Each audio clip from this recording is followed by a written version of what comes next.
السلام عليكم. ازيكم يا بنات؟ عاملين ايه؟ يا رب دايما تكونوا بخير وفي احسن حال.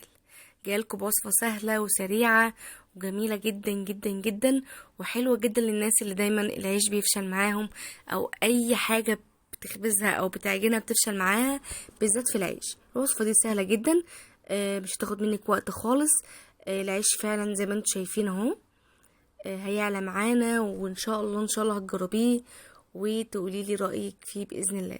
بصوا المنظر يعلى معانا ازاي، وتحفه جدا. عايزه اقول لكم يعني انا اخر حاجه توقعنا ممكن اعمل عيش، واحكي لكم القصه في التفاصيل يعني. هنا معايا 4 كوبايات من الدقيق. انا بستخدم دقيق المخبوزات او دقيق الضحى. لو انت بتستخدمي دقيق سايب يبقى تنخليه مره واتنين. لو بتستخدمي دقيق معلب عادي برضو، المخبوزات المهم ان هو معلب عادي، مش لازم انك تنخليه يعني. تمام. انا هنا معايا معلقتين صغيرين من الخل. البولة دي بقى فيها، انا طبعا جهزتها لان كنت مستعجلة، فيها كوباية مية دافية، معلقتين سكر، معلقة كبيرة خميرة. كوباية مية دافية، معلقتين سكر كبار، معلقة خميرة كبيرة. الكبيرة معانا هنا في الدقيق حطيت رشة ملح ومعلقة صغيرة من البيكنج باودر، وهحط المكونات زي ما انتم شايفين كده على بعض اهو، وهفضل اقلب. عايزه اقول لكم ان احنا لما بنخبز في البيت او بنعمل اي حاجه فعلا وولادنا حوالينا، احساس جميل جدا جدا جدا. وفعلا لما كنت بشوف والدتي بتخبز وكده كنت بستغرب يعني، او بتعمل كحك اقول لها طب ليه يعني ما نشتري. بس فعلا طلع ليه احساس وطعم تاني تاني، احنا حسينا لما اتجوزنا وخلفنا. يا رب يرزق كل مشتاق ويفرح كل البنات يا رب. انا بقى هنا حطيت ربع معلقه، ربع كوبايه من الميه الدافيه. بقيت الكوبايه كنت واثقه ان دي هحتاج ميه، كنت واثقه ان دي هيحتاج ميه.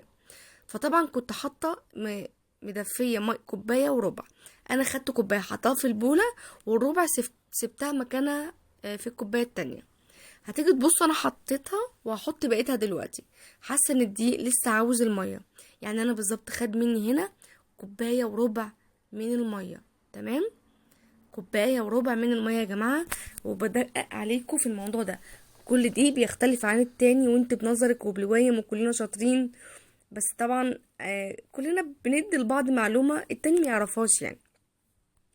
انا هنا هخبز معاكم يعني بقول هخبز هعجن كويس جدا.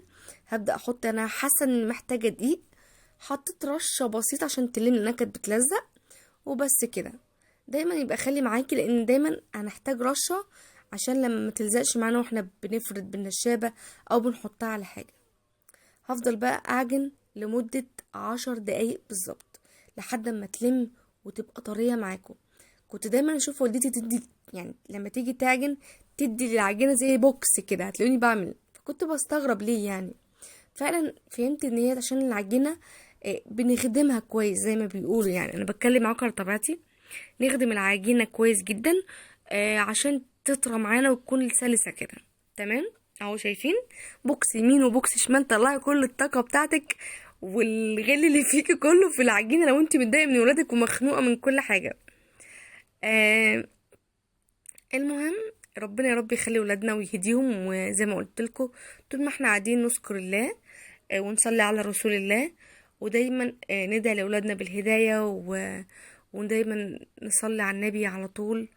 الا بذكر الله نطمئن القلوب. المهم اهو زي ما انتم شايفين، هفضل بقى ايه اعجن والف يمين وشمال وفوق وتحت لحد ما العجينه احس ان هي طريه معايا، عامله كده زي ايه، شفتوا يعني، طريه طريه قوي، هتشوفوها دلوقتي. هنا بقى اهو، بصوا هتحسي حتى ان شكلها ملمسها بقى اختلف. هو اهم حاجه لما بتعملي اي بتي اي معجنات، اهم حاجه العجن، الخدمه بتاعت العجينه، التخديم. يعني انت لو عندك مثلا نسيت اسمه، لو انت عندك عجانه حلوه قوي، انا هنا هحطها اهو. طبعا انا عايزه اقول لكم ان الفيديو ده كان داخل جوه روتين، بس ده لوحده واخد 10 دقايق، فحسيت ان الفيديو بتاع الروتين هيبقى طويل قوي، فقلت لا انا هنزل ده الاول. وطبعا عشان احنا في الشتاء فخدت معايا ساعة تخمير، لو احنا في الصيف هتبقى اقل من كده كتير. هبدأ هنا اقطعها كور عشوائية جدا، اي كور عشوائية انت ونظرك. عايزة اقول لكم انا اخر حاجة توقعت ان انا كان ممكن اعمل عيش، وكنت بالليل فابني طلب اني ياكل، فكده اجيب له من الفريزر، ما لقيتش عيش واتفاجئت ان العيش خلص. ف طب احنا بالليل وجوزي مش في البيت في الشغل، فقلت لا، انا قررت ان انا كنت هعمل عيش فينو. طب قلت ما اجرب اعمل عيش بلدي، عيش شامي يعني. فعملت العيش وفعلا تحفة جدا. لو كان عندي دقيق اسمر ورده كنت عملت عيش بلدي، بس طبعا مفيش، احسن من مفيش طبعا. واصحاب الدايت يمتنعون خالص عن العيش ده، يعني كله دقيق، ويعني ده مصيبة سودا ده بالذات بالليل يعني. بس والله اللي خلاني اعمله عشان خاطر ابني بس مش اكتر. اما ان شاء الله ايه جوزي يجي نجيب باذن الله عيش، وان شاء الله هبقى اعمل معاكم عيش بلدي باذن الله. انا هنا اهو هفردها برضو فرد عشوائي. عايزه اقول لكم بنتي كانت بتعيط وعماله تهز في الكاميرا زي ما انتم شايفين، كنت مستعجله هفضل افرد فرد عشوائي زي ما انتم شايفين كده. عايزه اقول لكم انا كنت بحطها على منديل، كنت برش المنديل رشه بسيطه من الدقيق.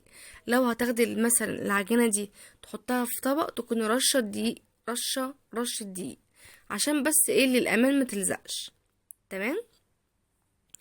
انا هنا اهو هفضل كل ده فرد عشوائي وانتي وراحتك، يعني مش لازم يبقى بالظبط وبالسنتي وبالملي ملوش لازمه خالص يعني.